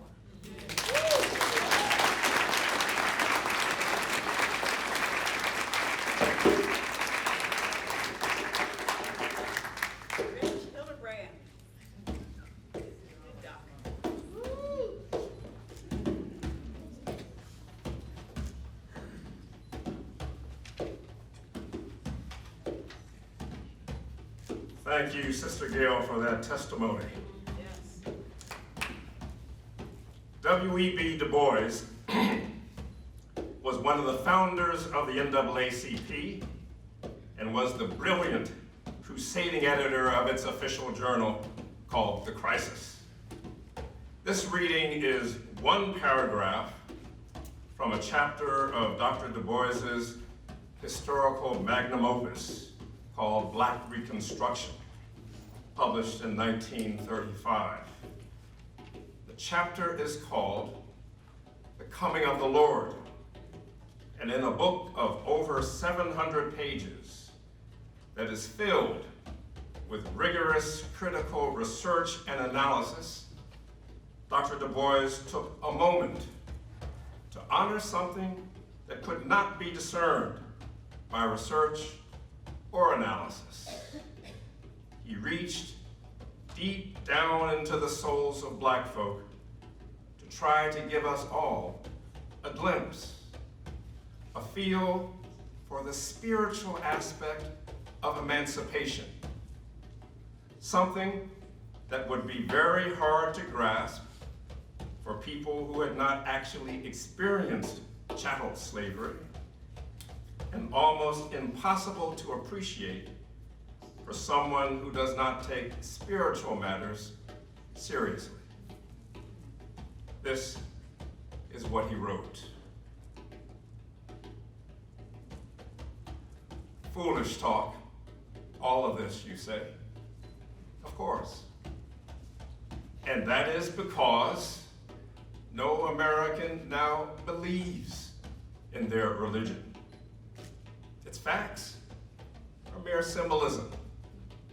Its revelation, vague generalities, its ethics, a matter of carefully balanced gain. But to most of the 4 million Black folk emancipated by Civil War, God was real. They knew him. They had met him personally in many a wild orgy of religious frenzy or in the dark stillness of the night. His plan for them was clear. They were to suffer and be degraded, and then by divine edict, raised to manhood and power. And so, on January 1, 1863, he made them free. The magnificent trumpet tones of Hebrew scripture, transmuted and oddly changed, became a strange new gospel. All that was beauty, all that was love, all that was truth stood on top of those mad mornings and sang with the stars. A great human sob shrieked in the wind and tossed its tears upon the sea. Free, free, free. W.E.B. Du Bois.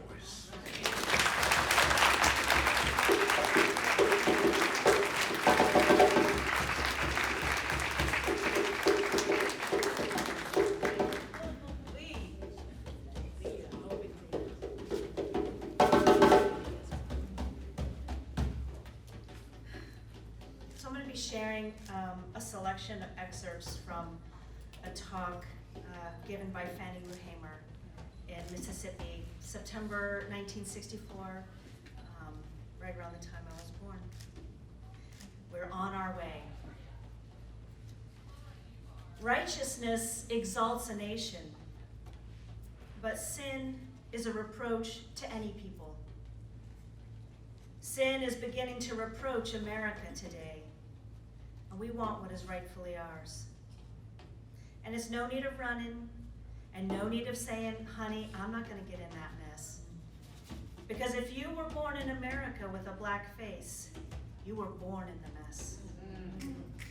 Do you think anybody that would stand out in the dark to shoot me, to shoot other people, would you call that a brave person? It's a shame before God that people will let hate not only destroy us, but it will destroy them. That Tuesday, when they had our trial, the same policeman that had participated in the beatings was on the jury seat, people. And I was charged with disorderly conduct and resisting arrest. And I want to say tonight, we can no longer ignore the fact America is not the land of the free and the home of the brave. A house divided against itself cannot stand. And today, America is divided against itself because they don't want us to have even the ballot here in Mississippi. If we'd been treated right all these years, they wouldn't be afraid for us to get the ballot. And without their considering us human beings, one day America will crumble. Because God is not pleased. God is not pleased at all the murdering and all the brutality and all the killings for no reason at all. God is not pleased at the Negro children in the state of Mississippi suffering from malnutrition. God is not pleased because we have to go raggedy each day. God is not pleased because we have to go to the field and work 10 to 11 hours for $3 lousy. We are not fighting against these people because we hate them. We are fighting these people because we love them, and we're the only thing can save them now. We are fighting to save these people from their hate and from all the things that would be so bad against them. We want them to see the right way. Every night of my life that I lay down before I go to sleep, I pray for these people that despitefully use me. And Christ said, the meek shall inherit the earth. And he said before 1/10, 1 jot of his word would fail, heaven and earth would pass away. But his word would stand forever. And I believe tonight that one day in Mississippi, if I have to die for this, we shall overcome. And it's one thing I don't want you to say tonight after I finish, and it won't be long. I don't want to hear you say, honey, I'm behind you. Well, move. I don't want you back there, because you could be 200 miles behind. I want you to say, I'm with you, and we'll go up this freedom road together.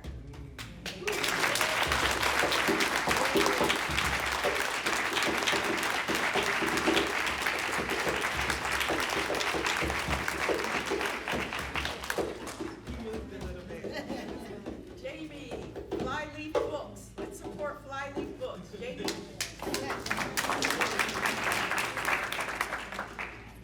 Thank you so much. One nice thing about Flyleaf Books is that we are, our customers in our community bring all these voices into our worlds, and it's a really, I'm very thankful for it. And thank you. I'm honored to be here today to be part of the celebration, and I congratulate the Chapel Hill-Carrboro NAACP on your 75th anniversary. It's very exciting. I'm going to read a poem by the North Carolina poet George Moses Horton. First black author in the South. First black author in the South. Not only that, he was the first black author to publish a book, but he was also the only American to publish a book while being enslaved. He spent much of his time on a farm in Chatham County, which I pass by almost every day, and I often think of his life and of his talents. Ironically, he made money selling poems at the Chapel Hill Farmers Market and was allowed to buy his time, but never allowed to buy his freedom. The Poetry Foundation notes that Horton's poetry displays a keen ear for rhythm and rhyme, and a circumspect understanding of human nature. His poetry explores faith, love, and slavery, while celebrating the rural beauty of Chatham County. The poem I'm going to read is entitled George Moses Horton, Myself. It's from Naked Genius, which was his third collection that was published in 1865. He was 68 years old when he wrote this poem, had been emancipated for several years. And bear in mind, he lived almost 20 years beyond writing this poem, which is uplifting to me. George Moses Horton, myself. I feel myself in need of the inspiring strains of ancient lore, my heart to lift, my empty mind to feed, and all the world explore. I know that I am old and can never recover what is past, but for the future may some light unfold and soar from ages past. I feel resolved to try, my wish to prove, my calling to pursue, or mount up from the earth into the sky to show what heaven can do. My genius from a boy has fluttered like a bird within my heart, but could not thus confined her powers employ, impatient to depart. She, like a restless bird, would spread her wings, her power to be unfurled, and let her songs be loudly heard and dart from world to world. Thank you.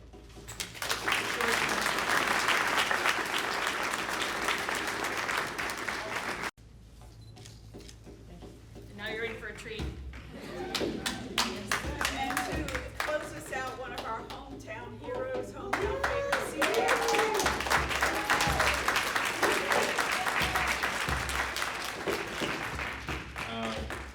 I'm honored to be in front of you all here today. And just, can we make some noise for everybody?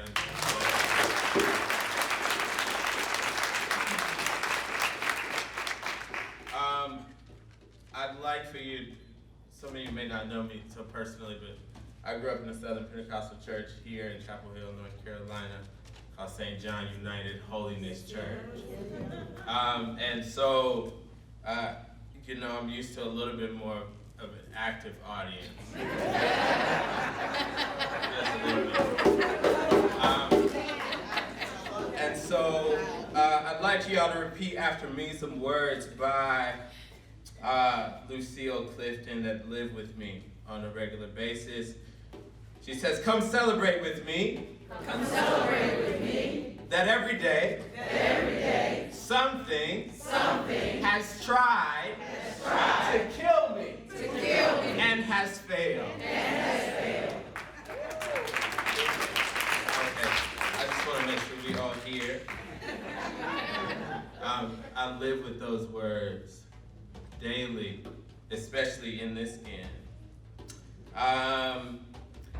In celebrating our 75th year, I call it ours because it's ours.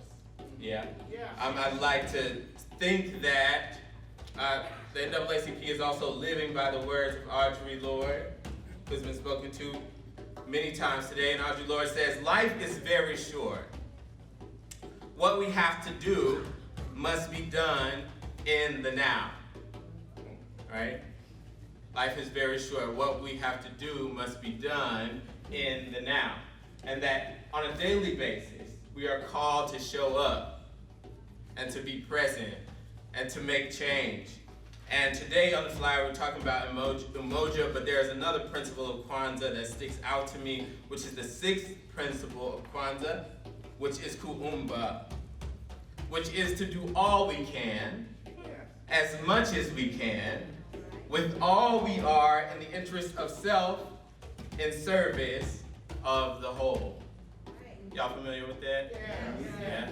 To do all we can, as much as we can, with all we are in service of self, in interest of self in service of the whole. I didn't come here to preach, I came to read poems. Let me get back on subject. So I'm gonna read a poem today. I had a different thing selected, but in hearing other people, I was like, oh, I wanna read this poem. They done heard it already, but we're reading it again. I love Black people. I love us. We are a miracle. Know that. We went through hundreds of years of enslavement in a form the world had never seen before, and decided our dignity wasn't worth giving that hate back. We lift every voice, sing freedom and break chains of bondage, write a new story. In the shadow of a nation that seems to want to forget, to move on, to be past it, I say your past is my history. It is meant to be remembered in order to be learned from. The way we made the best of the nothing we had. Clarification. Before I say that, Nikki Giovanni says Black folks, Black and Indigenous folks are the only true Americans. Why? Because we made the best of the nothing we were given. Clarification, when I say nothing, I mean the stripping of faith, family, custom, home, land, customs, names. Shall I go on? I shall. Economy, literacy, memory, children, schools got masters in place of teachers, preachers in place of masters. Shall I go on? I shall. Voice, history, music, choice, fertility, dialect, humanity, sexuality, self, what grace. To hold on to our dignity when we could not hold on to our last names, what grace. To hold on to our dignity in the face of a world insistent on its non-existence. We are a miracle embodied. And so they speak of patience and respectability. Close, order, a right way. The news speaks of rioters and criminals. Three white youth create a George Floyd challenge. The body cam footage goes unreleased. 45 conjures the ghost of a Miami police chief with a tweet. When the looting starts, the shooting starts, and yet we push through. Break chains to be the change, till earth and heaven ring, loud as rolling seas or a Lincoln Tiger's roar. From Pine Knolls to Rogers Road, Rangewood to Councilville, Bright Sun and Ridgeville, Tin Top, Legion Road, we make magic on the north side of the southern part of heaven. So, on this day we celebrate not just surviving, but thriving. When we were meant to do anything but, join me, facing the rising sun. Bask in the joy that is today, a celebration of our life, Blackness. A concentration of all colors together, the color that everyone sees when they close their eyes. Today, we learn what it means to fly. I had a dream that people could fly, and I woke up in flight with skin like the night, eyes like stars, spitting bars, generations of resilience, your resilience, loving me forward, marching on till victory is won.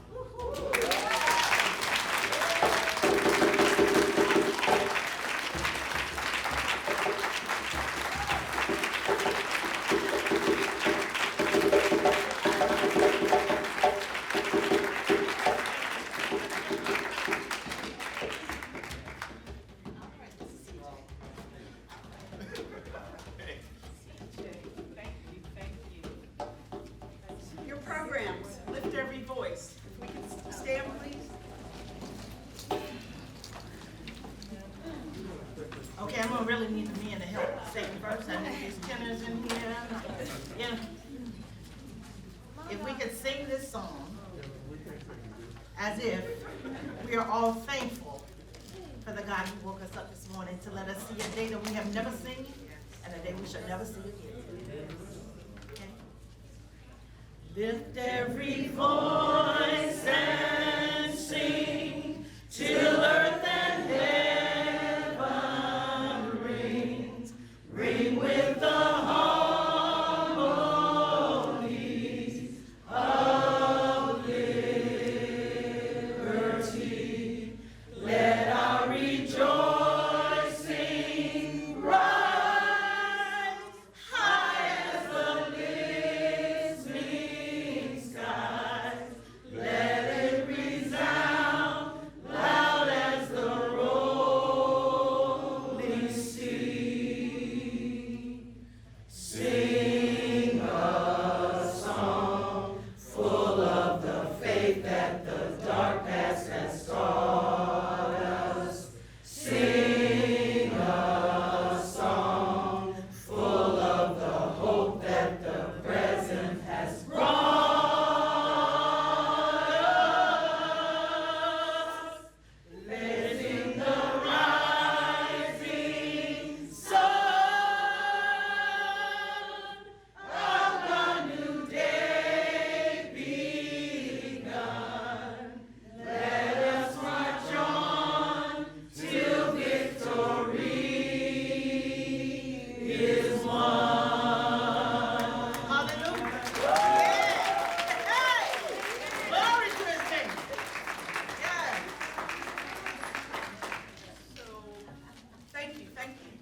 close this out, I know Susan, the wonderful director here at the library, wants to make an announcement.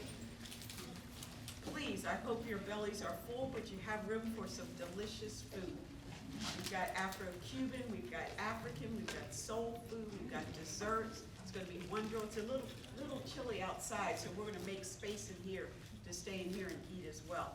I want to thank again the wonderful readers,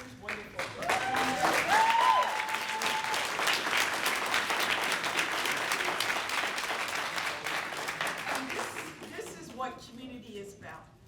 This is what community is about. So thank you so much for your being here, your engagement, your support. Also, next week, October 15th, the Freedom Journey. We're going on a walk or light bike ride. And if you saw the amazing shirts that we have, they will be handed out next week, Saturday at 9 a.m. We're going to start at the Lincoln Center. Free shirts for everybody. So please come out for that. Again, hopefully Susan will come in with just a second, but I want to pass the baton to our leader, Donna Jones.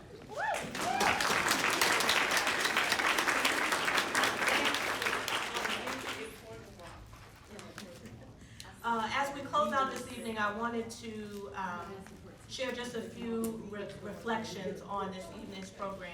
And again, thank our chairs, Anna Richards and Dr. Debbie Stroman, for all the work that has gone into community.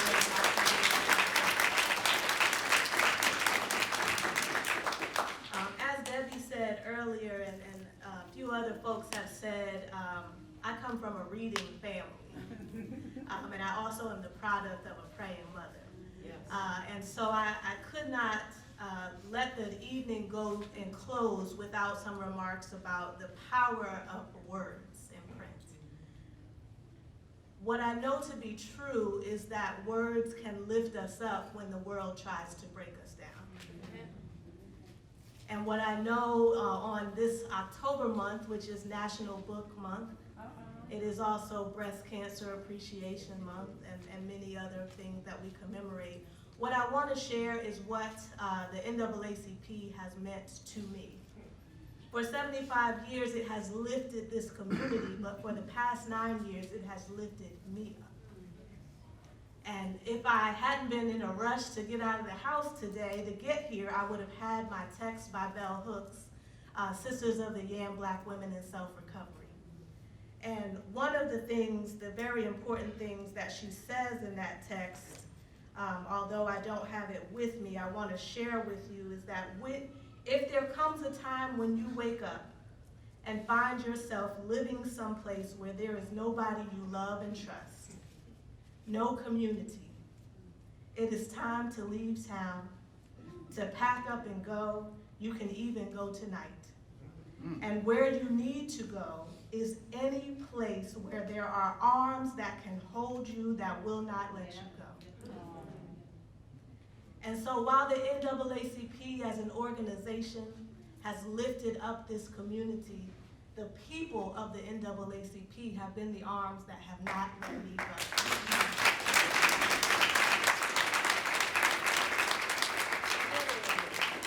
Very legit. And so I want to leave you with those words because community is why we do what we do.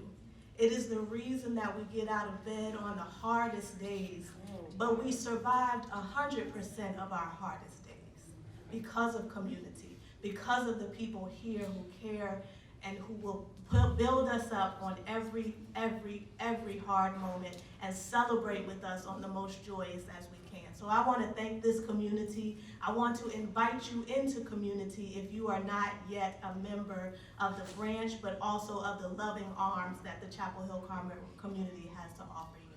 And so I want to thank you. I want to thank my sisters, my mentors, my loving arms for all that you do, not just for me, but for this group.